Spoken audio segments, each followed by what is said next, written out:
Motivational story. परिस्थितियों को दोष देना। कुछ लोग हमेशा परिस्थितियों को ही दोष देते हैं। यह मोटिवेशनल स्टोरी ऐसी है जिसको सुनकर आपकी आंखें खुल सकती है। इस कहानी को जल्दी से जल्दी शुरू करते हैं। काफी समय पहले की बात है दोस्तों। एक आदमी रेगिस्तान में फंस गया था। वह मन ही मन अपने आप को बोल रहा था कि यह कितनी अच्छी और सुंदर जगह है। अगर यहाँ पर पानी होता तो यहाँ पर कितने अच्छे अच्छे पेड़ उग रहे होते और यहाँ पर कितने लोग घूमने आना चाहते होंगे। मतलब ब्लेम कर रहा था कि यह होता तो वो होता और वो होता तो शायद ऐसा होता। ऊपर वाला देख रहा था। अब उस इंसान ने सोचा यहाँ पर पानी नहीं दिख रहा है। उसको थोड़ी देर आगे जाने के बाद उसको एक कुआं दिखाई दिया जो कि पानी से लबालब भरा हुआ था। काफी देर तक विचार विमर्श करता रहा खुद से। फिर बाद उसको वहां पर एक रस्सी और बाल्टी दिखाई दी। इसके बाद कहीं से एक पर्ची उड़ के आती है जिस पर्ची में लिखा हुआ था कि तुमने कहा था कि यहाँ पर पानी का कोई स्रोत नहीं है। अब तुम्हारे पास पानी का स्रोत भी है। अगर तुम चाहते हो तो यहाँ पर पौधे लगा सकते हो। वह चला गया दोस्तों। तो यह कहानी हमें क्या सिखाती है? अगर आप परिस्थितियों को दोष देना चाहते हो कोई दिक्कत नहीं है, लेकिन आप अगर यहाँ पर ऐसा हो और आपको वह सोर्सेस मिल जाए तो क्या परिस्थिति को बदल सकते हो। इस कहानी में तो यही लगता है कि कुछ लोग सिर्फ परिस्थिति को दोष देना जानते हैं। अगर उनके पास उपयुक्त स्रोत हो तो वह परिस्थिति को नहीं बदल सकते, सिर्फ वह ब्लेम करना जानते हैं। लेकिन हमें ऐसा नहीं बनना है दोस्तों। इस कहानी से यह शिक्षा मिलती है कि अगर आप चाहते हो कि परिस्थितियां बदले और आपको अगर उसके लिए उपयुक्त साधन मिल जाए तो आप अपना 1% योगदान तो दे ही सकते हैं। और मुझे पूरा भरोसा है कि अगर आपके साथ ऐसी कोई घटना घटित होती है, आप अपना योगदान जरूर देंगे। यह कहानी आपको अच्छी लगी होगी। ईमानदारी का फल मोटिवेशन स्टोरी। नमस्कार दोस्तों, आप सभी का स्वागत है। आज की ये मोटिवेशनल स्टोरी ईमान का ज्ञान बताएगी। तो चलिए शुरू करते हैं। काफी समय पहले की बात है। प्रतापगढ़ नाम का एक राज्य था। वहाँ का राजा बहुत अच्छा था, मगर राजा को एक सुख नहीं था। वह यह कि उसके कोई भी संतान नहीं थी और वह चाहता था कि अब वह राज्य के अंदर किसी योग्य बच्चे को गोद ले ताकि वह उसका उत्तराधिकारी बन सके और आगे की बागडोर को सुचारू रूप से चला सके। और इसी को देखते हुए राजा ने राज्य में घोषणा करवा दी कि सभी बच्चे राजमहल में एकत्रित हो जाए। ऐसा ही हुआ।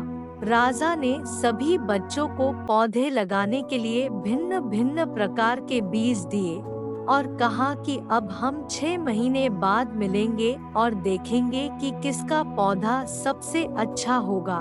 महीना बीत जाने के बाद भी एक बच्चा ऐसा था जिसके गमले में वह बीज अभी तक नहीं फूटा था, लेकिन वह रोज उसकी देखभाल करता था और रोज पौधे को पानी देता था। देखते ही देखते 3 महीने बीत गए।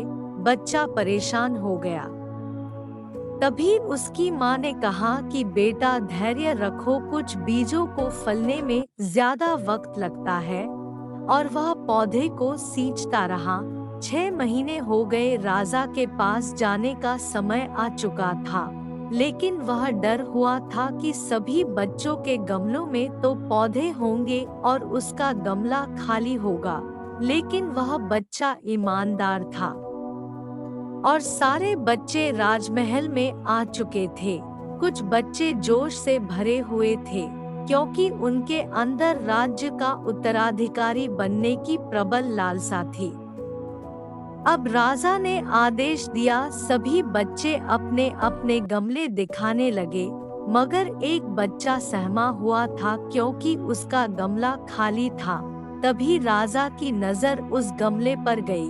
उसने पूछा, तुम्हारा गमला तो खाली है। तो उसने कहा, लेकिन मैंने इस गमले की 6 महीने तक देखभाल की है।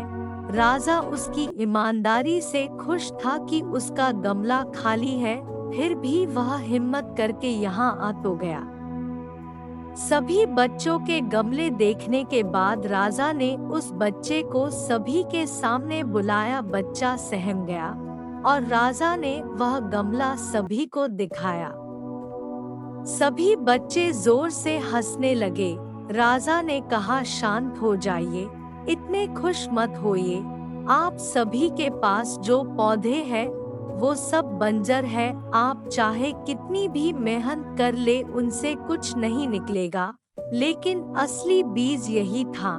राजा उसकी ईमानदारी से बेहद खुश हुआ और उस बच्चे को राज्य का उत्तराधिकारी बना दिया गया।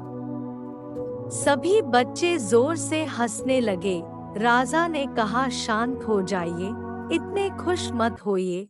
आप सभी के पास जो पौधे हैं वो सब बंजर है। आप चाहे कितनी भी मेहनत कर ले उनसे कुछ नहीं निकलेगा, लेकिन असली बीज यही था।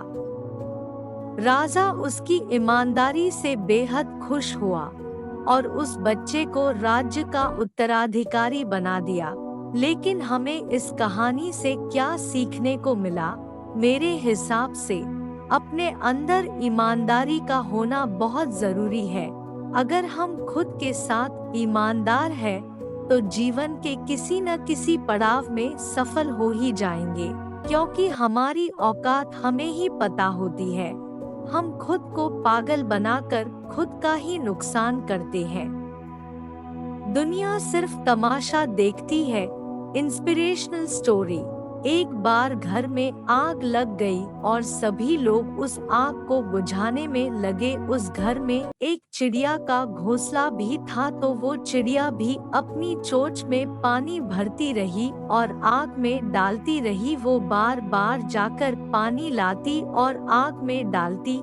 एक कौआ ये देख रहा था और वो चिड़िया से बोला, अरे पगली, तू कितनी भी मेहनत कर ले, तेरे बुझाने से ये आग नहीं बुझेगी। तो उस पर चिड़िया बोली, मुझे पता है, मेरे बुझाने से आग नहीं बुझेगी, लेकिन जब भी इस आग का जिक्र होगा तो मेरी गिनती बुझाने वालों में होगी और तेरी गिनती तमाशा देखने वालों में।